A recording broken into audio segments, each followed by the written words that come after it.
Il y a bien longtemps, lorsque les hommes et les animaux se comprenaient encore, un crocodile imprudent s'aventura loin de la rivière, sur la terre ferme. Ce jour-là, un feu se déclara dans la brousse aux herbes épaisses.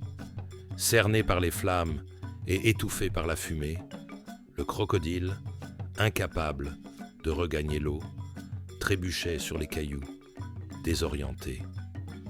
Alors qu'il luttait pour respirer, il aperçut au loin un jeune homme robuste, portant un chargement de feuilles sur la tête et un grand sac à ses côtés, marchant vers son village. Le crocodile, désespéré, implora son aide pour être ramené à la rivière, jurant qu'aucune querelle ne résulterait de ce sauvetage. L'homme, méfiant, exprima sa crainte qu'un bienfait ne soit repayé par le mal. Mais le crocodile insista sur sa gratitude. L'homme enveloppa ses pieds de feuilles vertes pour se protéger des flammes, s'approcha et invita le crocodile à entrer dans son sac pour être transporté en sécurité. À force de se tortiller, le crocodile s'y glissa. L'homme hissa le lourd fardeau sur sa tête, traversa la zone enflammée et courut jusqu'au bord de la rivière, où il déposa le sac. Le crocodile, encore dans le sac, demanda à être porté directement dans l'eau pour parachever son sauvetage. L'homme retroussa son pagne, entra dans la rivière et déposa le sac assez loin du rivage pour que le crocodile puisse nager. Mais à peine libéré, le crocodile, dans un mouvement fulgurant, se retourna et saisit le pied de l'homme entre ses puissantes mâchoires. Il se justifia en disant qu'il n'avait rien mangé depuis une semaine et mourrait de faim s'il le laissait partir. Indigné par cette trahison, l'homme proposa d'attendre qu'un passant juge leur différend. Peu après, alors que le feu s'était calmé, une vieille jument s'approcha de la rivière pour boire. Le crocodile, menaçant de la noyer si elle buvait avant de rendre un jugement, lui demanda si, sur la terre ferme, un bienfait était parfois repayé par le mal. La jument, marquée par l'âge, raconta comment, dans sa jeunesse, elle était choyée, nourrie d'herbes fraîches, enduite de beurre de karité et logée dans un hangar confortable. Mais lorsqu'elle devint vieille, incapable de produire des poulains, son maître la laissa à l'abandon sous le soleil et la pluie, sans soin ni nourriture.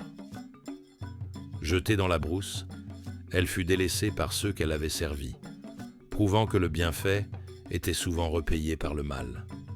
Elle autorisa le crocodile à agir selon sa faim et s'éloigna après avoir bu.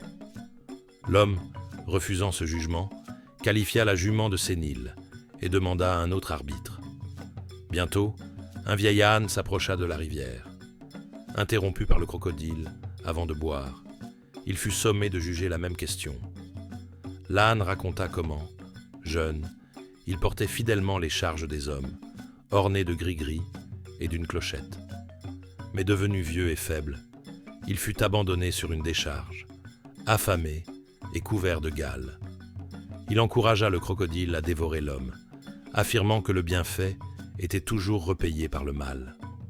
Furieux, l'homme rejeta ce verdict, insultant l'âne et son jugement biaisé. Alors, un lièvre aux longues oreilles s'approcha pour boire. Le crocodile l'appela « imam de la brousse » et lui demanda de juger, mais le lièvre insista pour étancher sa soif d'abord. Après avoir bu, il s'installa prudemment à distance et écouta les deux parties. Le crocodile prétendit que l'homme avait envahi son domaine pour pêcher, justifiant son attaque par la faim, et accusa l'homme de rejeter tous les jugements. L'homme, à son tour, raconta comment il avait sauvé le crocodile des flammes en le portant dans son sac, seulement pour être trahi une fois dans l'eau. Le lièvre, après réflexion, déclara que la vérité semblait être du côté du crocodile, arguant qu'un crocodile perdu dans la brousse était invraisemblable Il demanda au crocodile de prouver que le sac de l'homme ne pouvait le contenir entièrement, suggérant que si une partie de sa queue restait dehors, l'homme serait un menteur. Rassuré, le crocodile rampa hors de l'eau et entra dans le sac, laissant volontairement un bout de sa queue à l'extérieur. Le lièvre murmura à l'homme d'attacher rapidement le sac. Une fois le sac solidement fermé, le lièvre encouragea l'homme à frapper le crocodile jusqu'à sa mort, suggérant que sa chair accompagnerait bien du riz. Le crocodile, furieux, menaça le lièvre depuis l'intérieur du sac, mais l'homme saisit une bûche et frappa jusqu'à ce que le sang rougisse le sac, s'assurant de la mort de l'animal. Reconnaissant, il invita le lièvre à le suivre chez lui pour le présenter à sa famille. Le lièvre, prudent, insista pour que l'homme entre d'abord vérifier l'état de sa maison.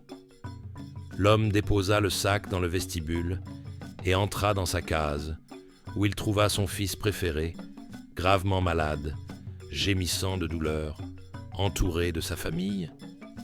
Un guérisseur, consultant des chorisses, révéla que la guérison nécessitait de la cervelle de lapin et du sang de crocodile, cuits ensemble. L'homme, voyant une opportunité, ordonna à voix basse de frapper le lièvre dès son entrée pour obtenir sa cervelle. Mais le lièvre, qui s'était approché discrètement et avait tout entendu, s'enfuit à grands bonds. De loin, il cria à l'homme que sa méfiance était justifiée. Un bienfait était souvent repayé par le mal. Mais lui, le lièvre, ne tomberait pas dans ce piège.